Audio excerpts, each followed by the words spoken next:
Salut tout le monde, aujourd'hui on va voir une petite interview avec Jérôme Owaro qui va nous expliquer comment apprendre à apprendre. Vous allez voir, il organise un événement sur Paris et en plus de ça, qui est lui-même entrepreneur et coach en soft skills.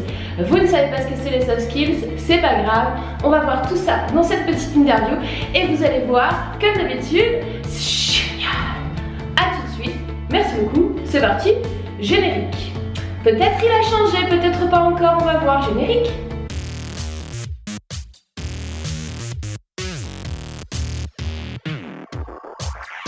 Bonjour à toutes et à toutes, aujourd'hui je reçois Jérôme Owaro. Bonjour Jérôme. Bonjour Morgane, bonjour à toutes et à tous. On va parler aujourd'hui d'une journée qu'organise Jérôme qui s'appelle la journée Apprendre à apprendre, qui aura lieu le 28 janvier à la Sorbonne. Et Jérôme, d'ailleurs, a écrit un livre sur les soft skills. Est-ce que tu l'as en visu pour qu'on puisse le voir? Voilà, qui est disponible l'édition d'Uno. Vous pouvez le trouver sur Amazon, sur plein de plateformes dignes de ce nom qui vendent des bouquins. Jérôme, d'ailleurs, alors, est-ce que tu peux nous parler un petit peu de toi? Et puis après, on va rebondir sur cette journée. Alors, déjà, merci de m'inviter, Morgane, à m'exprimer. C'est un exercice que j'aime beaucoup. Donc, me présenter rapidement. Aujourd'hui, je suis cofondateur de lasemaine.com. C'est justement à travers cette entreprise que Nicolas Lisiac et moi-même organisons cette journée conférence sur l'apprentissage, dans lequel il y aura du mind mapping, de la mémoire, il y aura beaucoup de techniques justement très pratiques pour que les personnes puissent apprendre plus efficacement. Donc voilà, on est sur la thématique de l'apprentissage. Donc on a cette conférence-là, on organise également des webconférences, la semaine du développement par exemple, qui est une semaine remplie de webconférences en direct, dans laquelle on partage également des outils d'apprentissage avec d'autres experts. Et on forme aussi des coachs en apprentissage qui veulent donc développer leur activité de coaching dans l'apprentissage, justement dans le domaine de l'apprentissage. Donc voilà ce qu'on fait avec lasemaine.com. Sinon, au-delà de ça, je suis également coach en soft skills, justement. Les soft skills, voilà, on a fait un peu de teasing. Qu'est-ce que c'est? C'est toutes les compétences qu'on ne nous a pas enseignées à l'école. Tu en as parlé dans une interview qu'on avait fait auparavant, justement, comme la créativité, la gestion du stress, la prise de parole en public, l'organisation personnelle, etc. Des compétences qui nous permettent d'apprendre, de s'adapter et d'être entreprenant, quel que soit le projet. Donc, ce sont des compétences transversales. Voilà, donc, j'accompagne les entrepreneurs, les dirigeants, les managers ou les salariés qui veulent développer ces compétences-là. Et voilà, et par le biais de Créa Présent, qui est une autre entreprise que j'ai cofondée ici en France. Oui. Et voilà, après, je ne vais pas parler d'autre chose. J'ai pas mal de casquettes, je vais en rester sur ces deux-là. C'est déjà un bon CV, un bon profil. Et donc là, pour en revenir à cette journée-là, en fait, d'habitude, vous avez l'habitude de faire ces conférences en ligne. Finalement, là, c'est la première fois que vous le faites en live? C'est ça. En fait, j'ai déjà organisé des conférences en présentiel, mais plus sur la thématique des soft skills, justement, qui étaient plus destinées à un public de professionnels. Là, cette fois-ci, on s'est dit, OK, on va faire sur l'apprentissage. Donc, ça va être à la fois pour des formateurs, coachs ou consultants qui ont envie d'avoir de nouveaux outils dans leur palette. Mais ça peut être aussi des professeurs, des enseignants, ou aussi des parents qui ont envie d'avoir d'autres outils pour accompagner leurs enfants. Et bien entendu, les étudiants. Donc, on s'est dit qu'on allait le faire et qu'on allait le faire bien. C'est pour ça qu'on a choisi la Sorbonne. Ouais, c'est bien. C'est un sacré défi. Donc, voilà. Donc, pour notre première conférence sur l'apprentissage, on a décidé de le faire à la Sorbonne. Il y aura 10 conférences sur un format assez court, un peu dans l'esprit, justement, Web Entrepreneur Day, sur une toute autre thématique. Un format 20 minutes filmé. On va droit à l'essentiel. On se focalise, donc ça va être vraiment une conférence, un objectif, un outil. Voilà, les gens, ils repartiront avec un outil qu'ils pourront utiliser à la fin de la journée, concrètement. Oui, d'ailleurs, puisque tu en parles, donc il y a aussi la conférence Apprendre à apprendre, c'est le 28 janvier. Et juste après, vous avez le WED le Web Entrepreneur Day le 3 février où tu seras également, donc cette fois-ci, conférencier. Et puis, donc, avec Jérôme, du coup, on a décidé de vous faire un super pack avec un prix préférentiel si vous venez aux 2 conférences. Donc, les 2 journées de conférence, elles sont top. Typiquement, apprendre à apprendre, tu as super bien répondu sur la cible, mais en vrai, franchement, je pense que ça concerne tout le monde. Apprendre à apprendre, tout le monde a besoin d'apprendre. C'est quelque chose qui est essentiel dans la vie. Et c'est vrai que, là, vous allez avoir des outils. Voilà, c'est une conférence, un outil, vous pouvez appliquer derrière. Donc, c'est juste génial. Et sur le web, voilà, vous êtes aussi en format conférence inspirante, en mode TED, avec des gens qui vont vous raconter leur parcours, ce qui s'est passé.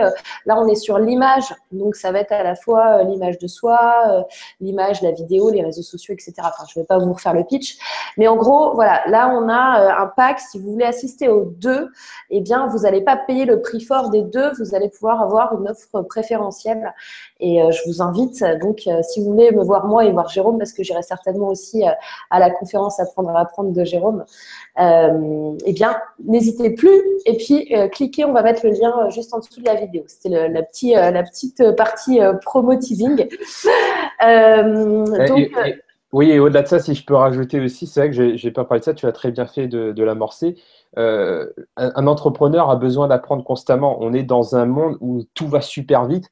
Par exemple, il y a 15 ans, le web n'avait pas autant de poids qu'aujourd'hui. Et demain, on ne sait pas s'il aura autant de poids, en tout cas pas sous cette forme-là, c'est sûr. Donc, on a tout le temps, constamment besoin d'apprendre, mais apprendre intelligemment, efficacement, pas être consommateur de formation et finalement entrer dans une boulimie d'informations et au final de ne pas l'utiliser. Donc, c'est pour ça vraiment que je suis convaincu que l'apprentissage efficace, apprendre à apprendre, est indispensable pour un entrepreneur, tel qu'il soit, pour qu'il puisse continuer à innover, à développer de nouvelles compétences, à augmenter son volume d'expérience, parce que c'est ce qui fait la différence au final. Est-ce que toi, du coup, d'une façon personnelle, tu as des tips pour justement mieux apprendre? Est-ce que tu utilises, toi, des techniques, des méthodes? Est-ce que tu en as créé, toi? Est-ce que tu utilises des choses que tu as vues? Quel est ton retour un petit peu là-dessus?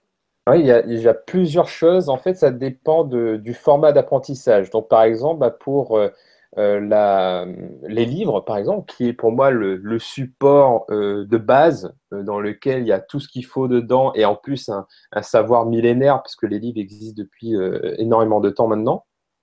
Et du coup, la lecture rapide. Ouais. Voilà, c'est un outil que mon associé Nicolas Lisiac m'a transmis et qui est fantastique parce que au lieu de lire, par exemple, 200-250 mots par minute, comme j'avais l'habitude, et en devant relire à chaque fois, parce que je me dis, qu'est-ce que je lisais, Qu'est-ce que parce tu viens de qu'entre-temps, lire? j'ai pensé à faire les courses tout à l'heure, donc il faut que je relise. Ouais. Ensuite, au bout de 2 pages, je me repose la question, mais qu'est-ce qu'il y avait le chapitre d'avant, etc. Donc, au final, même si je lis 250 mots par minute, je dois revenir, je perds un temps fou. Bref, grâce aux techniques de lecture rapide, finalement, je peux lire 600-700 mots par minute. Donc, ça va beaucoup plus vite. Et en plus, je n'ai pas tous ces mauvais réflexes qui me font perdre du temps, qui me font perdre de l'efficacité. Du coup, je peux lire facilement un livre par semaine, des fois 2. Lorsque je les lis, du coup, ce que je fais généralement en termes de prise de notes, c'est je lis mon livre et au fur et à mesure, je note pas les idées clés, je note les actions à réaliser tout de suite. Donc, D'accord. par exemple, et ce conseil a été confirmé par un entrepreneur que j'ai interviewé récemment, Olivier Roland, qui me peut partager la même anecdote. Mais en gros, l'idée, c'est que tu lis une histoire ou un contenu, et dedans, tu en retires l'action que tu peux implémenter tout de suite, toi, de ton côté. Qui va en plus t'amener vers la réalisation de ton objectif. Donc, par exemple, si je lis un livre sur la biographie d'un entrepreneur, j'essaie de voir qu'est-ce que moi je peux impulser de mon côté qui vient de lui. Et ça, je mets en place à la fois pour la lecture des ouvrages, mais aussi pour tout ce qui est podcast ou vidéos de formation, webinaire, etc. c'est tout de suite qu'est-ce que je peux vraiment réaliser parce qu'à partir du moment où j'apprends quelque chose, j'ai envie, dans un cadre d'entrepreneur, hein, bien entendu, parce qu'après, dans un cadre personnel, bon, c'est du plaisir, on ne cherche pas l'efficacité absolue à chaque fois, mais là, en tant qu'entrepreneur, j'ai envie d'être efficace. Donc, pour moi, le savoir efficace, c'est le savoir utile qui est transposable en action. C'est super intéressant ce que tu dis. Ça veut dire qu'en fait, tu te retrouves, quand tu lis, en fait, tu es dans une position passive. Et en fait, toi, quand tu lis, tu es dans une position active. Ben, je me projette, c'est-à-dire que je vois ça, je fais ah, j'isole l'idée et je la traduis tout de suite. Ok, je me projette là dans ma réalité, dans mon Ouais. projet. Qu'est-ce que je peux impulser à partir de là? Donc, je ne sais pas si c'est passif-actif, mais en tout cas, j'essaye voilà, de projeter l'idée en action. Ouais. Tu es actif parce que tu ne fais pas que recevoir l'info Mm, mm, et l'analyser. Tu es en mode actif dans le sens où tu te dis, tiens, cette info-là, je la prends et voilà ce que j'en fais. mm. Donc, pour moi, tu es tout de suite dans l'action, en vrai. C'est vrai, parce que quelque part, quand je note l'action, c'est-à-dire que je prends une décision, j'impulse Ah oui? quelque chose. Et au-delà de ça, ça fait penser aussi à un autre truc que j'ai mis en place de manière un peu plus informelle, c'est que soit je la traduis en action tout de suite pour moi, soit je me dis, ah bah tiens, ça c'est un truc qui peut intéresser un tel. Donc, c'est pas uniquement Ah, centré sur moi et ma réalité, mais c'est aussi ouvert à d'autres personnes que je connais. Et par exemple, si je vois une bonne pratique, j'ai identifié une bonne pratique de conférences type TED pour les entrepreneurs, je dis, bah, attends, mais ça, c'est un truc qui peut intéresser Morgane. Du coup, bah, je note et je forward à Morgane l'idée, par exemple. Donc, c'est quelque chose que ah, j'essaie de mettre en place aussi. ça c'est super sympa, ça. Mm. Parce qu'en plus, en termes d'apprentissage, à partir du moment où tu arrives à isoler un concept ou une idée et que tu arrives à transposer soit dans tes projets ou soit à projeter cette idée dans le projet d'un autre, bah, quelque part, tu l'as digérée, assimilée à ta façon, cette idée. Donc, tu l'as apprise. Ouais, c'est super intéressant. Ah, d'accord. Et c'est bien parce que, tu sais, moi je pensais aussi les entrepreneurs comme toi et moi ou ceux qui nous regardent, ils ont beaucoup d'informations tous les jours. Et du coup, en fait, avec ce genre de technique, en fait, tu filtres et tu retiens vraiment bah, qu'est-ce qui est intéressant pour toi, quoi. Au lieu Ouais, d'être en boulimie, t'es, c'est exactement ça. J'étais pendant très longtemps un boulimique de connaissances et curieux de tout. Ben, je lisais tout, je regardais tout, etc. C'était passionnant, mais ça ne me faisait pas avancer. mm, Et en fait, ce qui m'a inspiré aussi, c'est le fait d'avoir travaillé aussi avec Yves Richez, qui est un entrepreneur ouais, d'assez haut niveau, les docteurs aussi dans management, etc. Et mm, pour lui, ce qui est important, c'est un savoir qui est utile, une mm, connaissance utile. Et mm. depuis que j'ai assimilé ça, bah, c'est vrai que ça a changé pas mal de choses dans ma démarche. Et j'essaie d'isoler ce qui est utile. Ça ne veut pas dire que le reste est inutile. Ça veut juste dire qu'à ce moment-là, moi, j'identifie une idée, un concept ou un exemple qui peut m'être utile soit à moi, soit à quelqu'un d'autre à ce moment-là. Et Ok. finalement, c'est du kaizen, c'est-à-dire que tout ce qui n'est pas utile tout de suite, bah, c'est pour plus tard. Mais si c'est pour plus tard, bah, du coup, soit je reviens dessus quand ce sera le moment, Mm. sinon je le note à côté en disant c'est intéressant, je le note là dans un répertoire à voir plus tard, mais c'est pas dans ma tête en fait. J'essaie d'économiser la place dans ma tête parce que sinon, Qu'est-ce que tu aurais envie de dire aux gens Je me permets de te poser la question parce que comme tu es coach, je sais que tu vas pouvoir y répondre et en plus en soft skills. Qu'est-ce que tu dirais aux gens qui disent bon, moi, de toute façon, ça sert à rien. Par exemple, je suis trop vieux pour apprendre l'anglais. mhm. C'est souvent tu sais, comment on appelle ça? Des croyances limitantes. Est-ce que ces gens-là, c'est vrai, ils ont raison? Est-ce qu'ils sont vraiment trop vieux? À un moment, t'es foutu dans ta vie et tu peux plus apprendre et tu n'y arriveras pas? Ou qu'est-ce que tu leur dirais? Bah ouais, c'est trop tard. Laissez tomber. Bon, bah, c'est Non, bah, bien entendu, tu sais très bien ce que j'en pense. Non, au-delà de ça, là, c'est pas moi qui le dis, hein, c'est la science hein, qui le dit que le cerveau, il est plastique. Il y a Mm, une plasticité cérébrale qui continue d'exister quel que soit l'âge. Donc, c'est vrai que cette plasticité cérébrale est beaucoup plus importante quand on est jeune. C'est pour ça que les enfants sont comme une éponge, ils apprennent tout facilement, beaucoup plus rapidement qu'un adulte. Et du coup, là, c'est pourquoi? Bah, parce que le cerveau du jeune est encore neuf, vierge, il n'y a rien dedans, donc du coup, il y a de la place. Et plus on grandit, plus on a de l'expérience, du vécu, du coup, c'est là que s'installent ces fameuses croyances, ce savoir, etc., que c'est plus difficile de faire de la place pour autre chose. Du coup, c'est pour ça qu'on peut tomber dans l'illusion de c'est trop tard, quoi. Non, c'est jamais trop tard pour bien faire. Ça fait penser à un proverbe chinois que j'adore. C'est quel est le meilleur moment pour planter un arbre? C'était il y a 20 ans.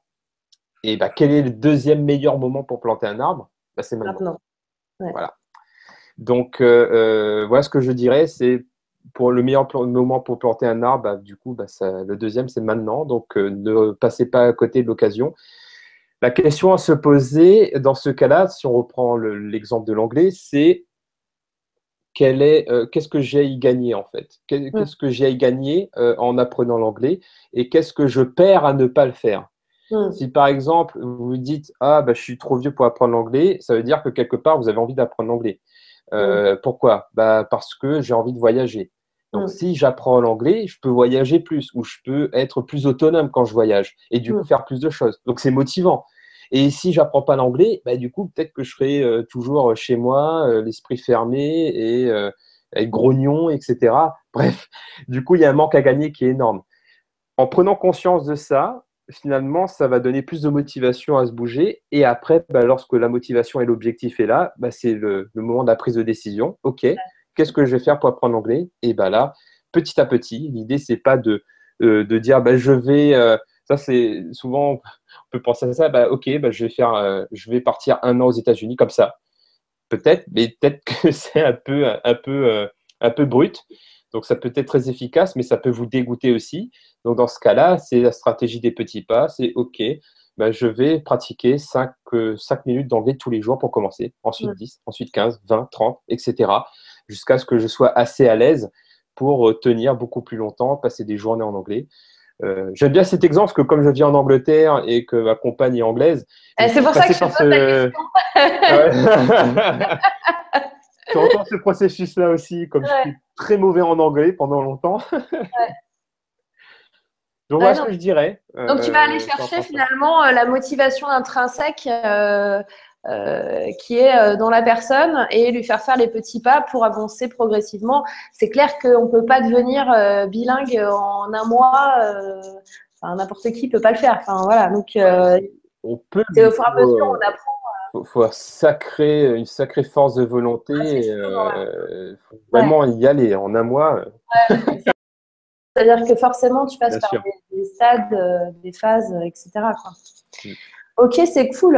Et je rajouterais juste un truc, oui, excuse-moi, c'est le petit détail aussi qui est important pour l'apprentissage, à mon avis, c'est le plaisir. C'est-à-dire que si vous savez que vous voulez apprendre l'anglais, du coup, faites des choses qui vous plaisent. Donc, pour moi, ça va être, par exemple, regarder des séries en anglais, parce que j'adore ça, les films en anglais.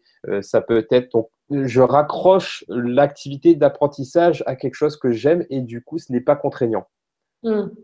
Et c'est quelque chose que j'ai l'habitude de faire, donc je ne change pas mes habitudes, je fais juste évoluer une habitude déjà existante, ce qui est beaucoup plus facile, du coup, à adopter dans son quotidien plutôt que de créer de nouvelles habitudes. Oui, bien sûr. C'est super important de mettre le plaisir vraiment dans ce que vous faites. Et même en tant qu'entrepreneur dans votre activité, si vous n'êtes pas passionné ou vous ne prenez pas de plaisir sur ce que vous êtes en train de faire, à un moment, ça va être beaucoup plus difficile pour vous de vous motiver, quoi. Et juste rajouter une chose là que je viens de penser là, ça m'a fait tilt. Il y a une fausse croyance qui est qu'en fait, une vraie et fausse, c'est-à-dire que en fait, on dit, je parle toujours pour les personnes qui deviennent plus vieux. Alors c'est pas forcément des gens de 80 ans, ça peut être, je donnerai pas d'âge parce que sinon j'aime pas. Mais bon, à partir de mon âge, que je donnerai pas. Bon, vous avez en fait vos neurones vous avez de moins en moins de neurones en fait. Enfin, les neurones, elles s'épuisent. Mais en fait, ce qu'on a vu là avec la neuroscience, c'est que les neurones, elles se reconstruisent. Enfin, il y en a d'autres, il y en a des nouvelles.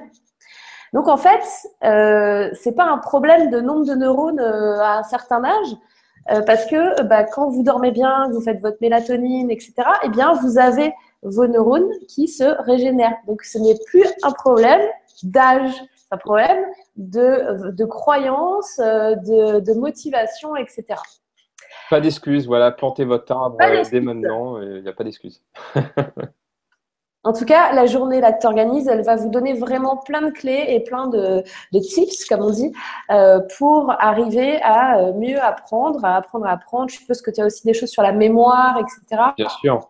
On a sur la mémoire, donc une technique justement pour retenir les prénoms.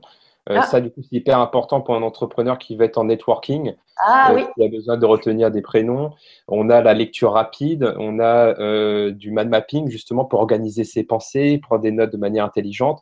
Il y a les intelligences multiples, très importantes également, parce que lorsqu'on est entrepreneur, on utilise toutes ces intelligences, que ce soit l'intelligence mathématique, avec les chiffres, ou l'intelligence relationnelle pour faire du networking, l'intelligence intrapersonnel, savoir bien se connaître, son profil d'apprentissage, la manière de fonctionner, ses motivations, etc. L'intelligence visuelle, etc. Donc, il y aura cette partie-là aussi. Et après, bien entendu, ce sera un bel événement où on pourra faire du networking. Et ça, c'est important aussi pour les entrepreneurs. C'est très important de faire du networking. Sortez de chez vous, venez à nos événements. Si vous venez aux deux, vous allez voir, vous allez commencer 2017, mais sur les chapeaux de roue à fond, quoi. Ouais, en plus, c'était bien énergisant aussi. Ah ouais, ça va être super. Ouais. Écoute, Jérôme, je te remercie beaucoup pour ton temps et pour cette petite interview improvisée. Ouais. Merci beaucoup à toi. Merci beaucoup pour avoir proposé ça. Merci à toutes et à tous pour avoir regardé cette vidéo et la partager si vous la partagez. Oui, partagez-la si vous avez des gens, vous voyez qu'ils ont besoin d'apprendre des choses, qui sont entrepreneurs. Voilà, c'est toujours super intéressant de donner ces feedbacks et de faire ces partages. Voilà. Et bien, écoute, merci Jérôme. Alors, on se voit de toute façon, on se voit bientôt. On se voit à la fin du mois, le 28 et le 3 février. Exactement. Donc, merci à toi, merci à toutes et à tous et du coup, à bientôt alors. À bientôt, bye bye. Bye bye. Merci d'avoir regardé cette vidéo jusqu'au bout. N'oublie pas, il faut s'abonner pour continuer à recevoir toutes mes vidéos. Je te dis à très bientôt, peut-être à lundi, peut-être à la semaine prochaine, je ne sais pas. En tout cas, passez à l'action. À la prochaine. Bye bye.